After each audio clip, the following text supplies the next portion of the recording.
아직 쓰여지지 않은 스토리. 그 스토리를 완성하기 위해서는 새로운 아이디어를 찾아 움직여야 합니다.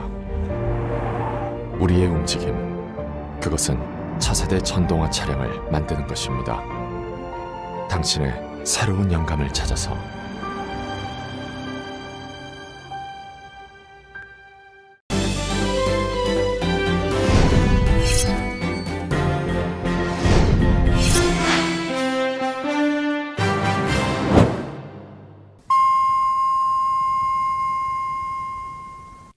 새해 복 많이 받으세요.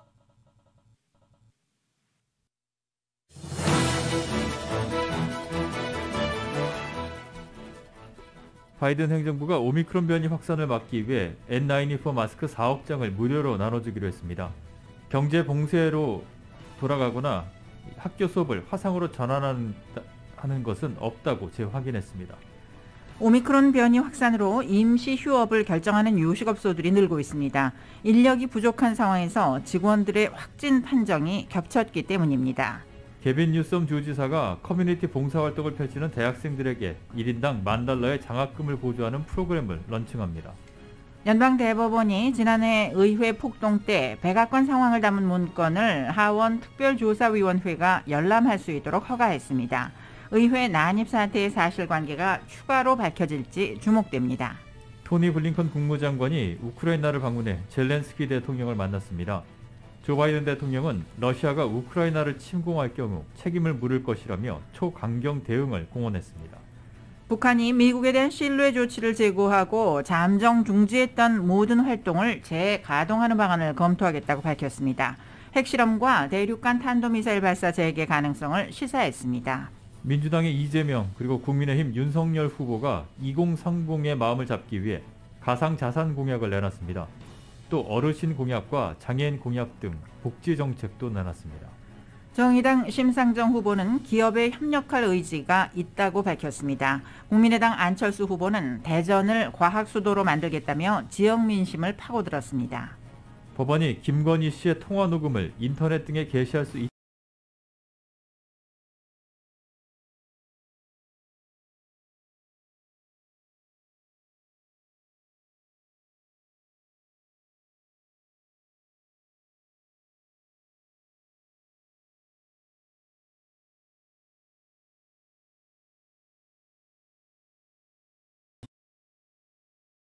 기술적 조정 국면에 진입했습니다. LA 지역 오늘 밤과 내일 비교적 맑은 날씨 이어지겠습니다. 오늘 밤 최저기온 48도가량, 내일 낮 최고기온은 오늘보다 많이 올라간 75도가량 예상됩니다. 주요 뉴스는 아시아나 항공 미주 취항 30주년, 지난 30년 함께해 주신 성원에 감사드리며 앞으로도 정성을 다하는 서비스, 쾌적한 최신 항공기로 안전하고 편안하게 모실 것을 약속드립니다. 아시아나 제공입니다. 여러분 안녕하십니까? 김미회입니다. 안녕하십니까? 임승찬입니다. 1월 19일 수요일 라디오 서울 이브닝 뉴스 1부 시작하겠습니다.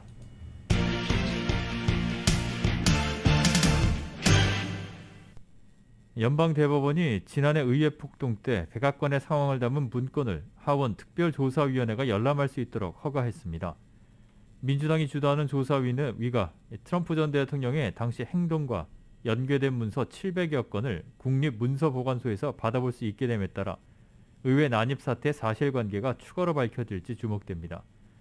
CNN은 대법원의 이번 결정에 따라 문건의 공개를 막으려는 트럼프 전 대통령의 이의제기가 사실상 의미 없어졌다고 해설했습니다. AP는 국립문서보관소가 문건을 넘기는데 법적인 걸림돌이 아예 없다며 문건에는 대통령 일지와 방문 일지도 포함된다고 설명했습니다.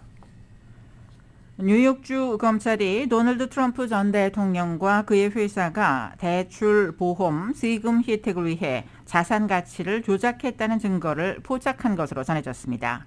뉴욕타임즈와 월스트리트저널 등 오늘 레티샤 제임스 뉴욕주 검찰총장이 법원에 제출한 문건에서 트럼프 전 대통령과 트럼프 그룹이 경제적 이익을 위해 다수의 자산 가치를 거짓으로 속여 금융기관에 제출했다는 증거를 찾아냈다고 밝혔다고 전했습니다. 이 문건은 트럼프 전 대통령과 아들 트럼프 주니어, 딸 이방카 트럼프가 뉴욕주 검찰의 민사조사 소환장에 불응하려는 움직임을 보이는 데 대한 맞대응으로 제출한 것입니다.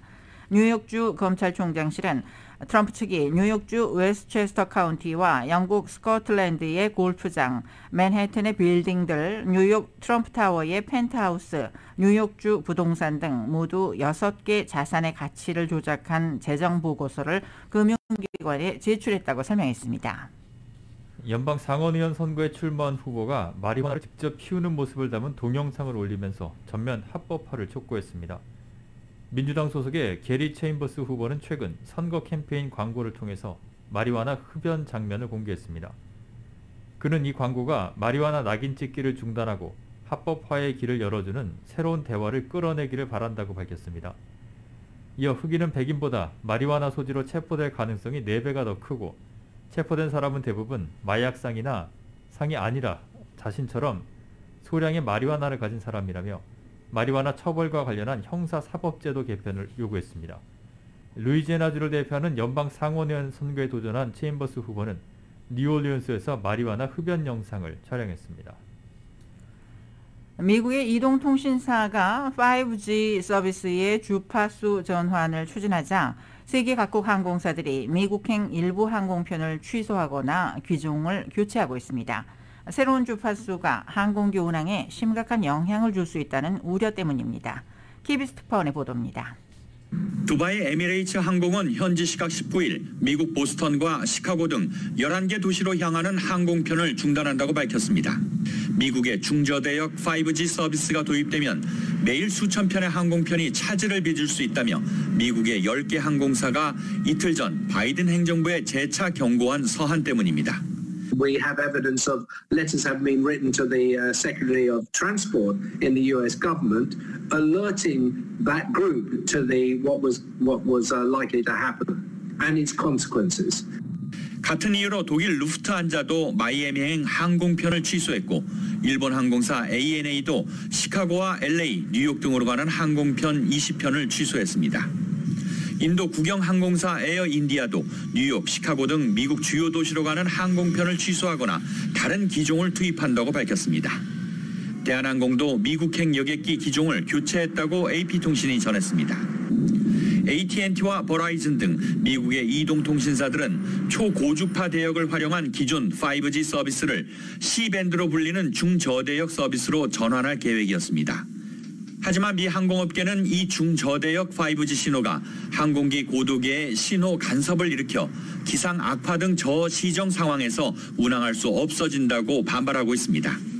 This one instrument, if it gets bad data, sends it to a collection of other systems, flight controls, auto throttles, windshield protection, stick shaker. I could go on and there's 17 items. 중저대역 5G 서비스는 특히 장거리 운항에 투입되는 보잉 777기에 영향을 미치는 것으로 알려졌습니다. 로스앤젤레스에서 KBS 뉴스 이영현입니다. 파산을 선언한 푸에르토리코 자치정부가 역사상 최대 규모의 채무 재조정에 들어갔습니다. 뉴욕 남부 연방지법은 미국 자치령인 푸에르토리코의 채무를 80%가량 삭감하는 내용을 골자로 한 자구안을 오늘 승인했습니다. 이에 따라서 푸에르토리코의 채무 가운데 330억 달러의 5분의 1 수준인 74억 달러로 축소가 됐습니다.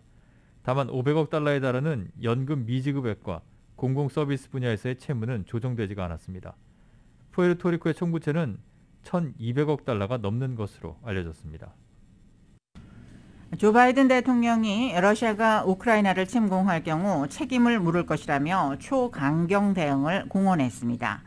바이든 대통령은 취임 1주년을 하루 앞둔 오늘 기자회견을 열고 블라디미르 푸틴 러시아 대통령은 자신이 약속한 것과 같은 제재를 결코 본 적이 없었다면서 이같이 말했습니다.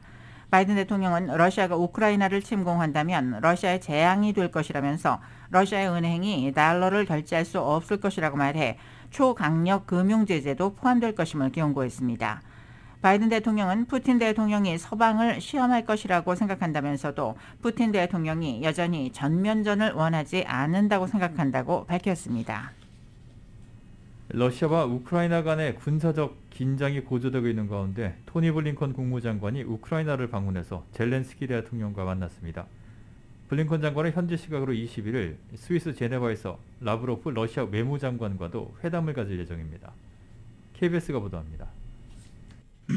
러시아가 우크라이나 접경지대에 약 10만 명의 병력을 배치하는 등 양국의 군사적 긴장이 고조되고 있는 가운데 토니 블링컨 미국 국무장관이 어제 우크라이나를 방문해 젤렌스키 대통령과 회담을 가졌습니다.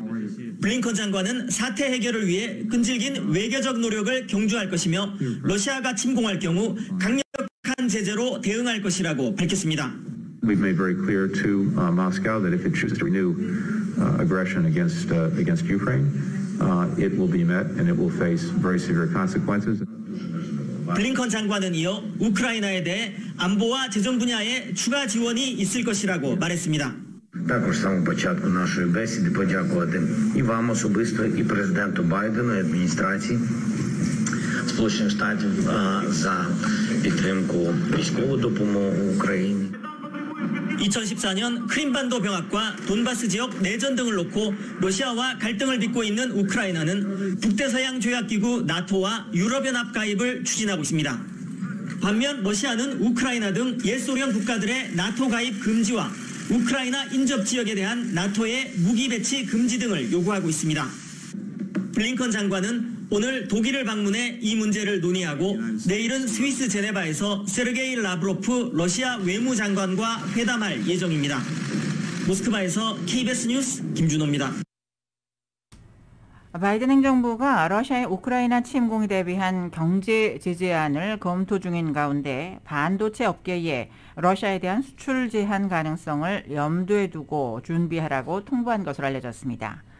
백악관 국가안보회의 NSC 관계자들은 최근 반도체 산업협회에 전화를 걸어 러시아의 우크라이나 침공 시 글로벌 전자제품 공급에 대한 러시아의 접근 차단 등 새로운 대러시아 수출 제한을 준비하라고 말했다고 로이터 통신이 보도했습니다. NSC는 이들에게 러시아가 실제로 우크라이나를 공격하면 이는 2차 세계대전 이후 최악의 침공 가능성이 있다면서 전례 없는 조치를 할 준비가 돼 있다고 말한 것으로 전해졌습니다. 그레고리 믹스 하원 외교위원장은 오늘 종전 선언에 대한 원칙적 지지 입장을 확인하면서도 북한이 대화 의지가 없다면 의미가 없다며 북한에 잇따른 미사일 시험을 규탄했습니다. 믹스 위원장은 성명에서 북한의 탄도미사일 발사를 규탄한다며 이번 네 번째 미사일 발사는 국제법 위반일 뿐 아니라 지역 안보를 불안정하게 하고 있다고 비판했습니다.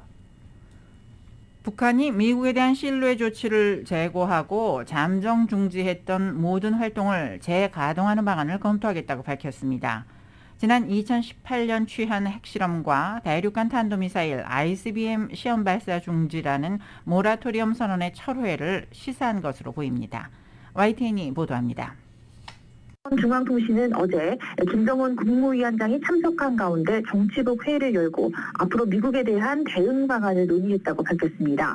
현재 한반도 주변 정세와 일련의 국제 문제들에 대한 분석 보고를 듣고 대미 대응 방향을 토의한 결과 날로 심해지고 있는 미국의 대북 적대 행위들을 확고히 제압할 수 있는 더 강력한 물리적 수단들을 지체 없이 강화하고 발전시키기 위한 국방정책 과업들을 다시 강조했다고 밝혔습니다. 이와 함께 자신들이 선결적이고 주동적으로 취했던 신뢰 구축 조치들을 전면 재고하고 잠정 중지했던 모든 활동들을 재가동하는 문제를 신속히 검토해보라는 지시를 해당 부문에 알렸다고 보도했습니다. 북한은 지난 2018년 핵실험장을 폐기하고 핵실험과 대륙간 탄도미사일 ICBM 시험 발사를 중단하겠다고 선언한 바 있는데요. 앞으로 이런 중단 조치를 해제할 가능성을 시사한 겁니다. 북한은 이 같은 결정을 한 이유로 싱가포르 회담 이후 자신들이 정세 완화 국면을 유지하기 위해 기울인 노력에도 미국의 적대시 정책과 군사적 위협이 묵과할 수 없는 위험 개선에 이르렀기 때문이라고 설명했습니다. 그러면서 미국의 합동 군사 연습과 새로운 대북 제재 등을 언급하고 국가의 존엄을 수호하기 위한 물리적 힘을 더 확실하게 다지는 실제적인 행동으로 넘어가야 한다고 결론 내렸다고 알렸는데요. 다가오는 김일성 출생 110주년과 김정일 출생 80년 등을 정준영 기념일을 계기로 삼아서 실제적인 행동에 나서 핵실험이나 중장거리 미사일 발사를 감행할 수도 있다는 우려가 나옵니다. 지금까지 통일외교안보부에서 전해드렸습니다.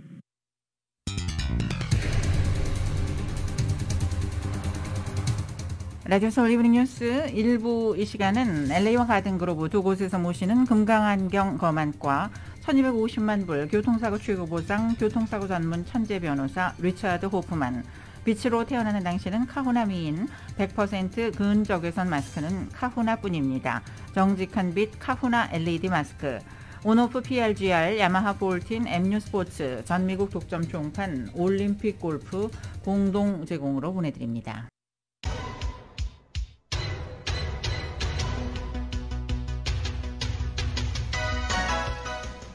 다섯 시 18분 향하고 있습니다. 라디오 서울 이브닝 뉴스 함께하고 계신데요. 이 시간 교통 상황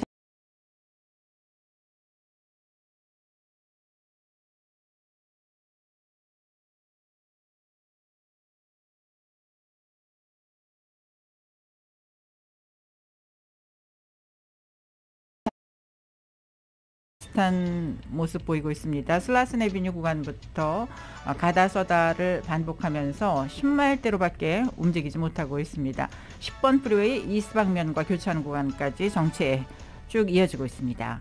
이 밖에 교통 위험 신호 켜져 있는 구간들이 있는데요. 110번 프리웨이 노스 방면 6가, 그리고 710번 프리웨이 사우스 방면과 91번이 만나는 구간, 또 10번 웨스트 방면은 넬마 에비뉴 구간 각각 교통 위험 신호 켜져 있습니다. 교통 상황이었습니다. 이브닝 뉴스 1부 함께하고 계십니다. 전국에서 약 한 달 만에 코로나19 신규 확진자가 감소했습니다. 오레곤과 유타, 알래스카 등 일부 지역에서는 2주 사이 확진자가 5배로 늘어나는 등 지역에 따른 편차는 크지만 전국적으로는 오미크론의 확산세가 정점을 찍은 것인지 앞으로의 추이가 주목됩니다. 뉴욕타임즈는 어제 기준 전국의 7일간 하루 평균 코로나19 신규 확진자를 75만 6,752명으로 집계했습니다. 2주 전보다 1.38배로 늘었는데 지난 10일까지만 해도 증가율이 3배가 넘었던 것에 비춰보면 증가세 둔화는 뚜렷합니다. 하지만 후행지표인 입원 환자는 어제 기준 하루 평균 2주 전보다 47%가 늘어난 15만 6,894명으로 집계돼서 또다시 대유행 최고치를 기록했습니다. 하루 평균 사망자는 2주 전보다 43%가 늘었지만 최근 2,000명에 근접했던 것에서 1,889명으로 소폭 내려왔습니다.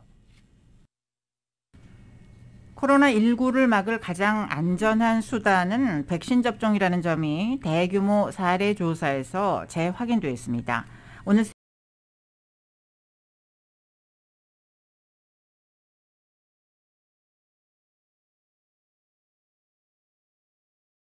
CNN 방송에 따르면 질병통제예방센터인 CDC는 작년 5월 감염된 적이 있는 백신 미접종자, 그리고 감염된 적이 없는 백신 미접종자 등 4개 집단으로 나눠 감염률과 입원율을 비교했습니다. 전체적으로 볼 때 감염 전력이 없는 백신 미접종자 집단에서 감염률과 입원율이 가장 높은 것으로 나타났습니다. 조사기간 초기에는 감염된 적이 있는 미접종자 집단이 감염된 적이 없는 접종자 집단보다 감염률이 높았습니다. 이번 연구는 코로나19 지배종이 작년 봄 알파 변이에서 여름과 가을 델타 변이로 바뀌는 시기에 이루어졌습니다. 조 바이든 행정부가 코로나19 확산을 막기 위해서 의료용으로 쓰이는 고품질의 N95 마스크 4억 장을 무료로 나눠주기로 했습니다. 바이든 행정부는 연방정부 전략물자에서 충당한 N95 마스크 4억 장을 다음 주 후반부터 대중에 배포하기로 했습니다. 각 지역 약국이나 보건센터로 이번 주 후반 배송이 시작되며 성인 1인당 3장씩 받아갈 수가 있습니다. 배포 프로그램이 완전히 가동되는 시점은 2월 초며 어린이용 마스크도 조만간 배포될 수 있도록 하겠다고 백악관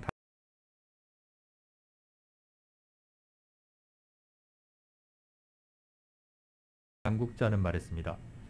이 당국자는 역사상 최대 규모의 개인 보호장비 배포라면서 마스크 부족에 시달렸던 코로나19 초반과는 달리 의료진을 위한 고품질 마스크가 충분히 공급될 수 있는 상황이라고 설명했습니다. 조 바이든 대통령은 코로나19 변이인 오미크론이 패닉의 요인이 아니라면서 백신 접종을 촉구했습니다. 바이든 대통령은 지난 1년이 도전으로 가득 찼지만 수많은 개선이 이루어졌다며 이같이 밝혔습니다. 바이든 대통령은 또 우리는 지금 전염병 대유행의 다른 지점에 있다며 백신이 효과가 있기 때문에 현재 백신 접종 노력을 계속할 것이라고 다짐했습니다. 좀 더 일찍 코로나19 검사 확대 노력을 해야 했다면서도 지금은 많은 검사가 이루어지고 있다고 말했습니다. 바이든 대통령은 오미크론 변이 확산에도 불구하고 경제 봉쇄로 돌아가거나 학교 대면 수업을 화상으로 전환하지 않을 것이라고 재확인했습니다. 오렌지 카운티의 코로나19 입원 환자 증가세가 계속되고 있습니다. 하지만 확진율은 안정세를 찾는 모습입니다. 카운티 보건국에 따르면 오늘 현재 입원 환자는 1232명으로 어제보다 35명 증가했습니다. 중환자실 입원 환자도 207명으로 늘어났습니다. 신규 확진자는 4,261명이 보고되면서 일일 평균 확진자는 10만 명당 205.5명으로 어제보다 3명이 줄었습니다. 확진율은 27.9%로 어제와 같았습니다. LA 카운티의 코로나19 신규 확진자는 3만 81명이 보고됐습니다. 확진율은 16.9%입니다. 병원 입원 환자는 4,799명이며 이 가운데 700명이 중환자실에서 치료를 받고 있습니다. 게빈 뉴섬 주지사가 커뮤니티 봉사활동을 펼치는 대학생들에게 1인당 $10,000의 장학금을 보조하는 프로그램을 시작했습니다. 이 소식 정현호 기자가 전해드립니다.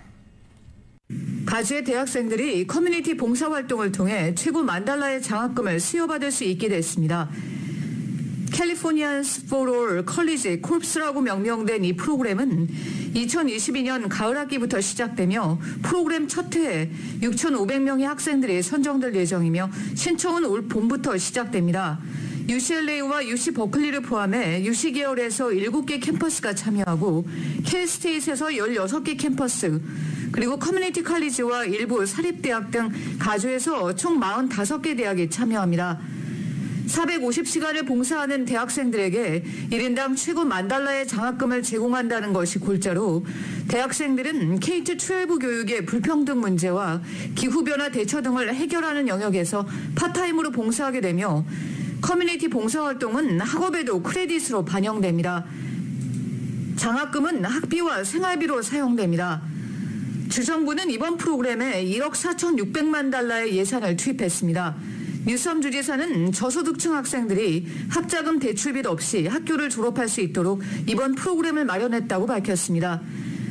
이번 프로그램에는 UC 계열 중에서는 UCLA와 버클리, 샌디에고, 데이비스, 얼바인, 리버사이드, 멀세드가 참여하고 있으며 캘리포니아 volunteers.ca.gov에서 프로그램에 참여하는 대학의 리스트를 확인할 수 있습니다. 라디오 서울뉴스 정현호입니다.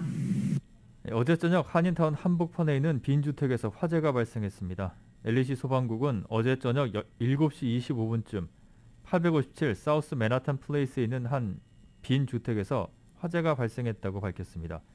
51명의 대원들이 현장에 투입돼 26분 만에 화재를 진압했고 화재로 인한 인명피해는 없었습니다. 소방국은 현재 정확한 화재 원인을 조사 중입니다. 한인타운 노인센터와 클레버케어 헬스플랜이 오늘 노인센터 2층 강당에서 내과 김도영 원장을 초청해 의료 세미나를 개최했습니다. 코비드 예방, 노인 건강에 대한 특강에서 오늘 김 원장은 코로나 바이러스 노출 후 증상으로 호흡 곤란이나 고열, 오한, 미각과 후각 상실 등이 온다며 코로나 시대의 위장의 건강을 위해 야채 섭취와 함께 요구르트나 김치를 자주 먹고 하루 20분 햇볕 쬐기, 규칙적인 운동 등을 적극 권했습니다. 지난주 목요일 행콕팍의 한 가구점에서 발생한 살인사건 용의자가 경찰에 체포됐습니다. 파사디나 경찰국은 오늘 오전 11시 50분 페어팩스와 콜로라도 블루버드 인근에서 살인사건 용의자인 올해 31살의 숀 라발 스미스를 체포했다고 밝혔습니다. LA 경찰국은 어제 오후 용의자의 모습이 찍힌 편의점 CCTV 영상을 공개했고 용의자 체포를 위해서 $25만 보상금을 내걸었습니다. 한편 용의자는 최소 3개 주에서 10건 이상의 범죄에 연루됐었으며 지난 2020년엔 LA 카운티에서 경범 혐의로 체포된 기록이 있는 것으로 나타났습니다. 밥 블루멘필드 LA시 의원이 최근 기승을 부리고 있는 길거리 불법 레이싱 단속을 돕기 위해 $100,000를 지원하겠다고 밝혔습니다. 블루멘필드시 의원은 한밤중에 거리에서 펼쳐지는 불법 레이싱으로 잠을 설친다는 지역구 주민들의 불만이 높아 이를 해결하기 위한 방도로 $100,000를 지원하기로 결정했다고 밝혔습니다. $10만 달러는 앞으로 5개월 동안 LA 경찰국 웰리 지서의 불법 레이싱 전담반 소속 경관들의 오버타임으로 지급될 예정입니다. 마이크 본인 LA시 11지구 시의원에 대한 리콜 선거가 무산됐습니다. 시 선거국은 어제 본인 시의원 리콜 선거에 필요한 서명수를 충족하지 못해서 리콜 선거는 치러지지 않는다고 발표했습니다. 선거 캠페인 측은 지난해 11월 10일까지 3만 9천여 개의 서명서를 제출했지만 시 선거국의 검표 결과 선거에 필요한 2만 7,317개의 서명에 1,300여 개가 부족한 것으로 나타났습니다. 라디오 서울 이브닝 뉴스 1부, LA와 가든그로브 두 곳에서 모시는 금강안경 범안과 1250만 불 교통사고 최고보상, 교통사고 전문 천재 변호사 리차드 호프만 제공으로 함께하고 계십니다. 잠시 후에는 한국 소식.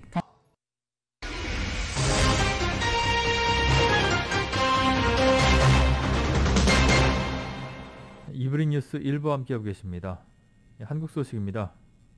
유독 부동층이 많은 2030 마음을 잡기 위해서 이재명 그리고 윤석열 후보가 나란히 가산자산 공약을 내놨습니다. 가상자산을 제도화하고 무엇보다 마음 놓고 투자할 수 있게 해주겠다는 것이 공통된 약속입니다. 또 두 후보는 어르신 공약 그리고 장애인 공약 등 복지 정책도 내놨습니다. KBS가 보도합니다. 민주당 이재명 후보는 경로당을 찾아 어르신 공약을 발표했습니다. 60살에 퇴직한 뒤 국민연금을 받는 65살까지 공백을 메우기 위해 한 달에 10만 원씩 장년수당을 약속했습니다. 노인복지를 계속 확대해야 된다는 것은 여야 간의 이론이었기 때문에 이 문제를 두고 포퓰리즘이라고 지적하는 것은 정치적 공세다. 부부가 둘 다 기초연금 대상이어도 감액하지 않고 임플란트도 4개까지 건강보험을 적용하는 공약도 내놓았습니다. 이재명 후보는 젊은 20, 30대 표심을 겨냥해선 민주당 정부가 가상자산 발행을 금지했다고 우선 고개를 숙였습니다. 마치 없는 것처럼 부정하려고 해서 가상자산 시장 발전이 좀 지체된 점에 대해서 문제가 있었다고 생각합니다. 이 후보는 가상자산 시장을 활성화하고 투자자를 보호하겠다고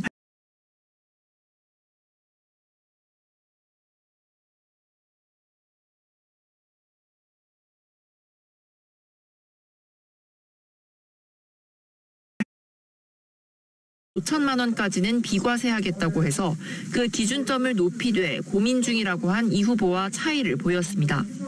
윤 후보는 장애인 공약도 발표했습니다.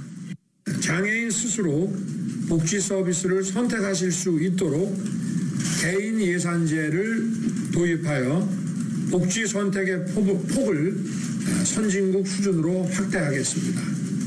저상버스를 시외, 고속, 광역버스에도 확대하고 장애인을 4차 산업시대 인재로 키울 직업훈련도 강화하겠다고 했습니다.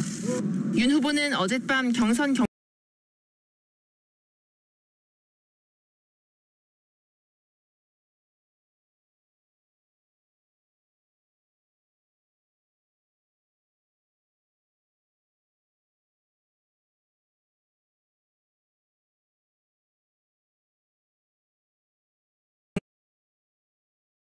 KBS 뉴스 문예슬입니다. 대선이 50일도 채 남지 않으면서 여야의 네거티브 공방이 난타전 양상으로 흐르고 있습니다. 민주당은 윤석열 후보 선대위의 무속인 개입 의혹을, 국민의힘은 이재명 후보 욕설 논란을 파고들면서 정책 공약은 가려지는 모습입니다. YTN입니다. 국민의힘 윤석열 후보 선대위 무속 논란의 중심, 건진법사를 둘러싼 추가 의혹이 잇따르자 민주당의 공세는 한층 더 거세졌습니다.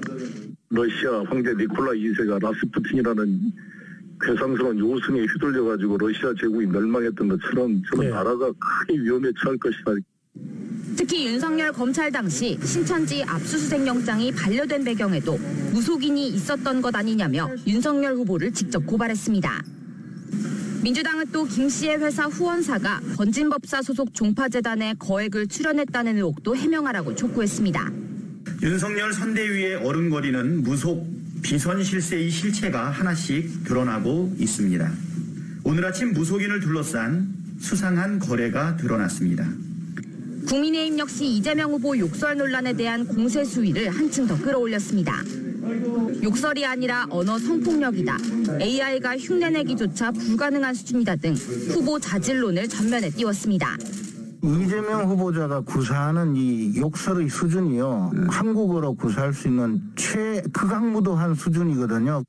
이재명 후보는 한 개인으로서 견디기 어려운 상황에서 벌어진 일이라며 거듭 사과했지만 녹취를 공개한 변호사는 모두 거짓말이라고 일축했습니다.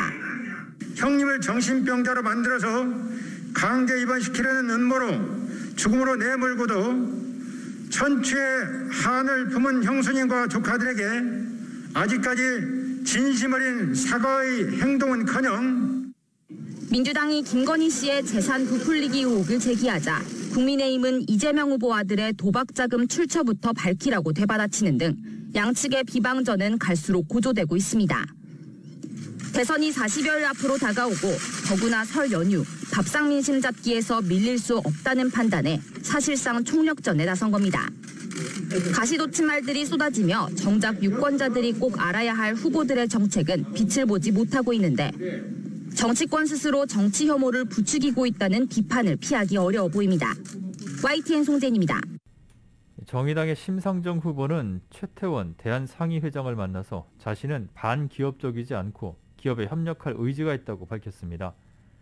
국민의당 안철수 후보는 대전을 과학 수도로 만들겠다면서 지역 민심을 파고들었습니다. KBS입니다.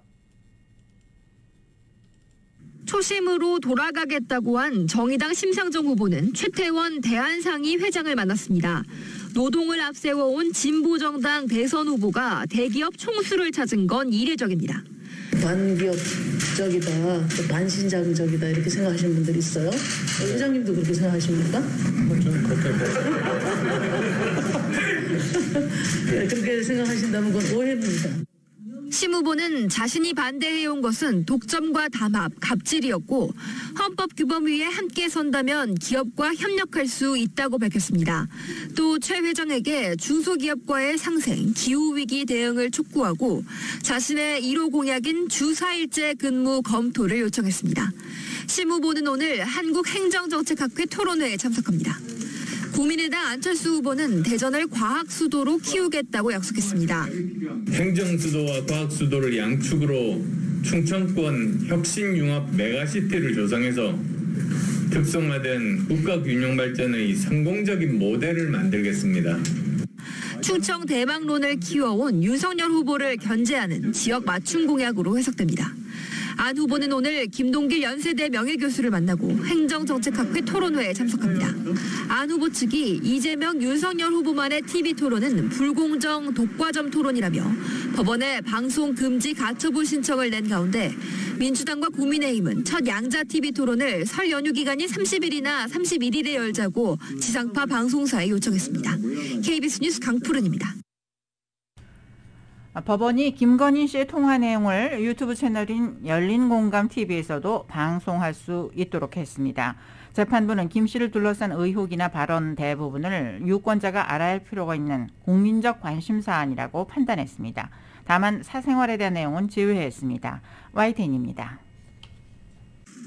윤석열 국민의힘 대선 후보의 배우자 김건희 씨의 이른바 7시간 통화 내용에 대한 방송 여부를 두고 두 번째 법원 판단이 나왔습니다.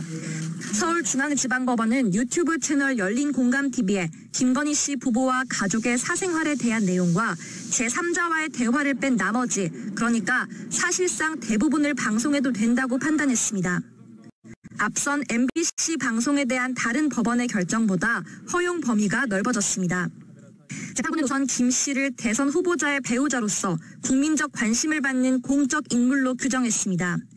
한마디로 공익을 위한 거라면 인격권 훼손이나 수사 사안에 대해 대처하기 불편한 점 등을 어느 정도는 감수해야 한다고 판단했습니다. 또 애초 서울의 소리 이모 기자와 여러 차례 오랜 시간 통화하는 등 이를 자초한 면도 있다고 봤습니다. 특히 재판부는 김 씨를 둘러싼 의혹이나 발언을 구체적으로 결정문에 적시하며 모두 공적 관심 사안이라고 명시했습니다. 이에 따라 국민적 관심 사안이 된 수사 내용은 물론 학력 미조나 혼전 동거설, 유흥업소 출입 등 각종 의혹을 공론의 장으로 끌고 나와야 한다고 꼬집었습니다. 논란이 된 자신이 웬만한 무속인보다 낫다는 김 씨의 말은 지난 2017년 최순실 국정농단 사건을 예로 들며 김 씨가 객관적 근거에 따른 판단을 하는지 생각해볼 수 있는 기준을 제시한다고도 지적했습니다. 윤 후보는 자신이 챙겨줘야 하는 바보라는 취지의 말도 국정 전반에 대한 능력을 엿볼 수 있는 내용이라고 판시했습니다. 앞서 1시간여 진행된 신문에서는 양측의 팽팽한 의견 충돌이 이어졌습니다. 이런 정치 공작에 의한 녹음 파일은 언론 출판의 자유를 보호할 범위가 아니고 가치도 없습니다. 사적 대화는 국민의 알 권리인 공적 관심사에 해당하지 않습니다. 또는 대선 후보에 영향을 미칠 수 있는 여러 가지 요인들에 대해서 충분히 판단을 할 수 있는 기회를 제공해야 된다. 사생활의 범위에 대한 해석의 여지는 남아있지만 법원이 사실상 열린 공감TV 측에 손을 들어준 것으로 풀이됩니다. 이런 가운데 김 씨 측은 서울의 소리를 상대로도 남은 법정 다툼을 이어갑니다. 김 씨와의 통화를 녹음한 기자 이 씨도 직접 법정에 나올 것으로 알려져 더욱 치열한 공방이 펼쳐질 전망입니다. YTN 김다현입니다. 김건희 씨의 7시간 통화 관련 방송금지 가처분 소송에서 MBC 측을 대리한 변호사가 방송금지 부분을 유출하지 않았다면서 국민의힘 유상범 의원을 고소했습니다. MBC 측 변호를 맡은 김광중 변호사는 보도자료를 통해서 명예훼손 혐의로 유상범 의원을 서울 영등포 경찰서에 고소했다고 밝혔습니다. 김 변호사는 방송 금지된 부분에 대한 법원 결정문을 MBC에만 보고했을 뿐 외부로 유출한 사실이 없다면서 유 의원이 최소한의 확인도 거치지 않은 채 실명까지 직접 거론하는 등 즉각 수사를 통해서 엄벌해야 한다고 주장했습니다. 2010년 이후 중단됐던 한국과 걸프 지역 국가들과의 FTA 협상이 다시 시작됩니다. 사우디아라비아 방문 일정을 마무리한 문재인 대통령은 오늘 새벽 마지막 순방국 이집트에 도착했습니다. KBS 카이로 특파원이 보도합니다. 걸프만 지역의 6개 국가가 모인 걸프협력회의. 우리나라 중동 교역액의 78%, 원유 수입액의 60% 이상 차지하는 나라들입니다. 문재인 대통령과 알 하즈라프 걸프협력회의 사무총장은 2010년 이후 중단됐던 양측의 FTA 협상을 재개하기로 했습니다. 정부는 FTA 체결로 제조업은 물론 수소와 의료, 바이오 등의 분야에서 중동 거대 경제권과의 협력 강화 기반이 마련될 것으로 기대하고 있습니다. GCC와 한국의 협력은 이제 보건, 의료, 과학기술, 국방안보, ICT와 지재권 등 다양한 분야로 확대되고 있습니다. GCC와 한국 간 협력의 차원이 달라지고 있습니다. 문 대통령은 이어 우리 기업이 참여하고 있는 사우디 최초의 광역교통 시스템 리야드 메트로 건설 현장을 찾았습니다. 사우디 일정을 마무리한 문 대통령은 오늘 새벽 마지막 순방국 이집트에 도착했습니다. 오후에는 LCC 이집트 대통령과의 정상회담에 이어 공동 언론 발표도 할 예정입니다. 이집트와는 K2 전차와 K9 자주포 수출을 위한 막바지 협상이 진행 중인데 이번 정상회담을 통해 계약 성사 소식이 전해질지 관심이 모아집니다. 카이로에서 KBS 뉴스 이철호입니다. 라디오 서울 이브닝 뉴스 함께하고 계십니다. 빛으로 태어나는 당신은 카후나민 100% 근적외선 마스크는 카후나뿐입니다. 정직한 빛 카후나 LED 마스크.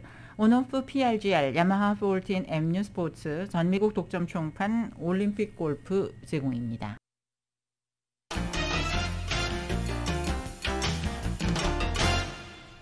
이브닝 뉴스 1부 함께하고 계십니다. 오늘 뉴욕 증시는 어제 급락에 이어서 일제히 하락 마감했습니다. 나스닥 지수는 전 고점 대비 10% 이상 하락하면서 기술적 조정 국면에 진입했습니다.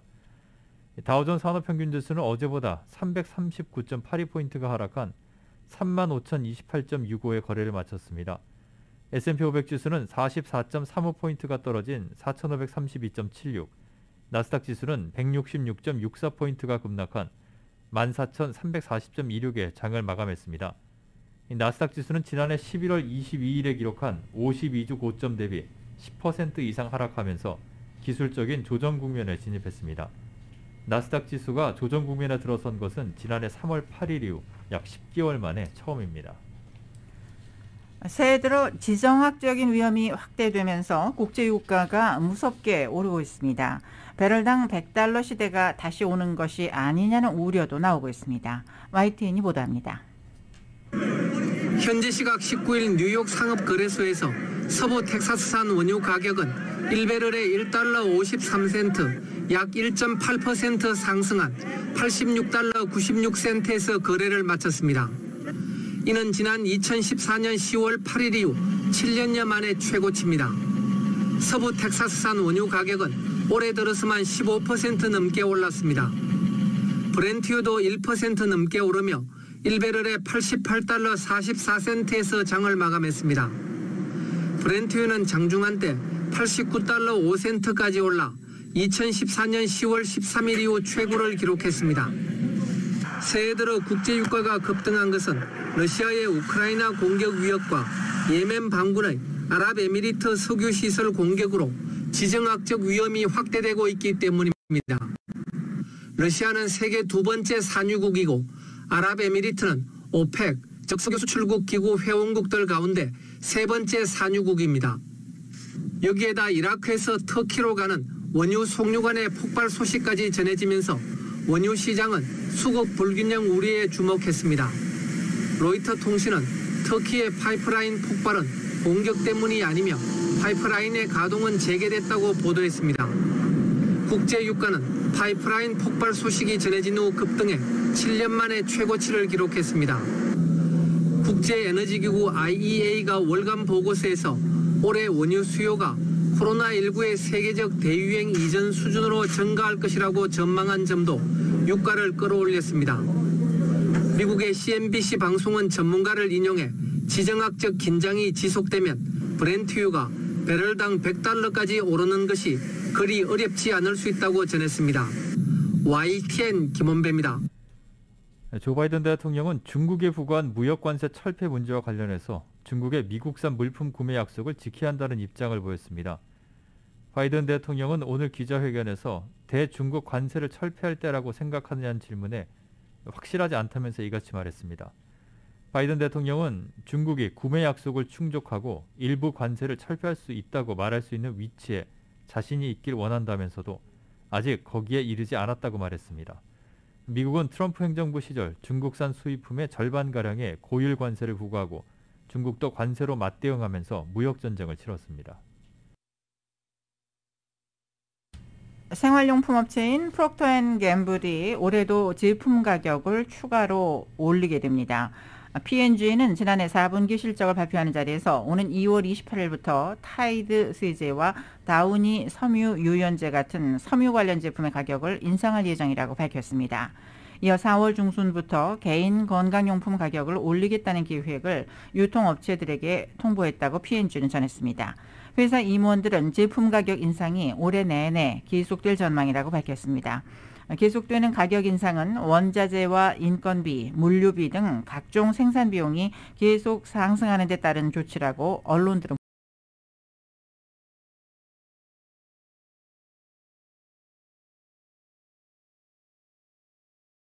분석했습니다. 이용자의 스마트폰 화면에는 5GUW가 그리고 AT&T 이용자 화면에는 5G 플러스가 각각 뜨게 됩니다. 버라이즌은 이달 중 뉴욕과 LA, 샌프란시스코 같은 주요 도시에서 9천만 명이 새로운 5G 서비스를 이용하게 될 것이라고 밝혔습니다. AT&T도 올해 말까지 7,500만 명이 C밴드 5G를 쓸 수 있게 한다는 계획입니다. 현대차가 미국 양자 컴퓨터 스타트업 아이온큐와 배터리 개발에서 협력하기로 했다고 로이터 통신이 보도했습니다. 아이온큐는 현대차가 더 효율적인 배터리를 개발하는 데 자사의 양자 컴퓨터를 이용할 것이라고 밝혔습니다. 이어 양사가 리튬 산화물의 구조와 에너지를 시뮬레이션하는 배터리 화학 모델을 만들어 리튬 배터리의 성능과 비용, 안전성을 개선하는 데 도움이 될 것이라고 설명했습니다. 2015년에 설립된 아이온큐는 기업 인수 목적 회사와의 합병을 통해 지난해 10월 순수 양자 컴퓨터 업체 최초로 뉴욕 증시에 상장했습니다. 이 과정에서 현대차, 기아차로부터 투자를 받은 사실이 공개됐습니다. 지난해 연간 주택 착공 건수가 160만 건으로 전년보다 15.6% 증가했다고 상무부가 오늘 발표했습니다. 이는 지난 2006년 이후 최다 건수입니다. 지난해 12월 착공 건수는 연일 170만 건으로 전달보다 1.4% 증가한 것으로 집계됐습니다. 마켓워치가 집계한 전문가 전망치 165만 건을 크게 상회했습니다. 건축 자재비 상승과 인력 부족 속에서도 12월로서는 이례적으로 따뜻한 날씨 덕분에 주택 착공이 활발했던 것으로 분석됐습니다. 금리가 오르기 전에 서둘러 모기지 대출을 받으려는 수요가 증가하고 있습니다. 오늘 모기지 은행협회에 따르면 30년 고정 모기지 대출 잔액의 평균 계약 이자율은 지난주 3.52%에서 3.64%로 상승했습니다. 20% 다운페이먼트에 80% LTV가 적용되는 대출의 경우 초기 수수료를 포함한 금리는 0.45%로 변경되지 않았습니다. 이 금리는 1년 전 같은 주간에 비해 72bp 높은 수준이며 지난 2주 만에 30bp가 오른 상태입니다. 이처럼 모기지 금리가 급등함에 따라 금리 변동에 민감한 모기지 재융자 신청 건수는 전주 대비 3% 감소했습니다. 재융자 신청은 전년 동기 대비로는 49%가 줄었습니다.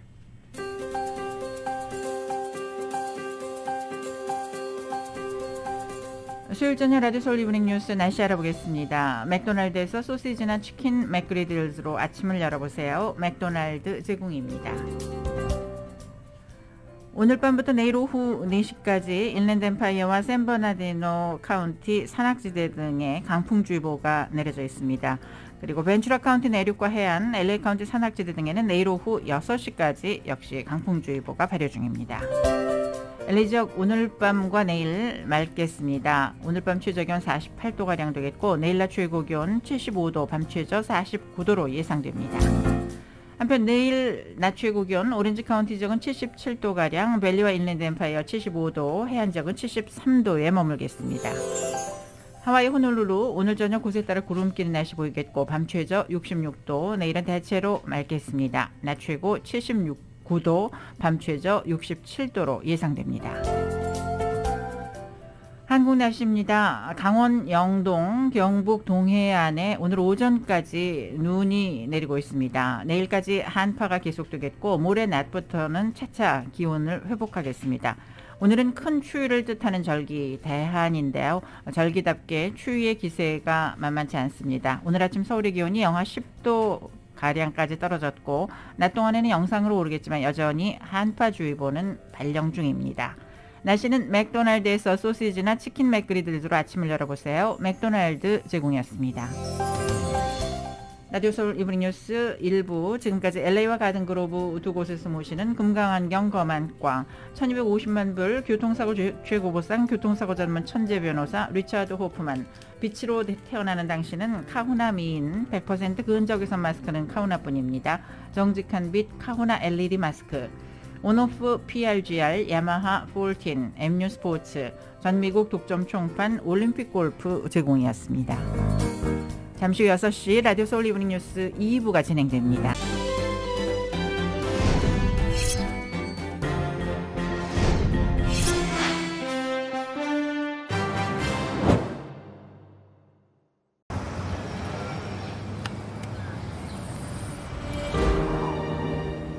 아직 쓰여지지 않은 스토리.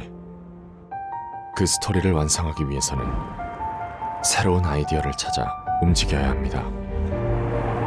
우리의 움직임, 그것은 차세대 전동화 차량을 만드는 것입니다. 당신의 새로운 영감을 찾아서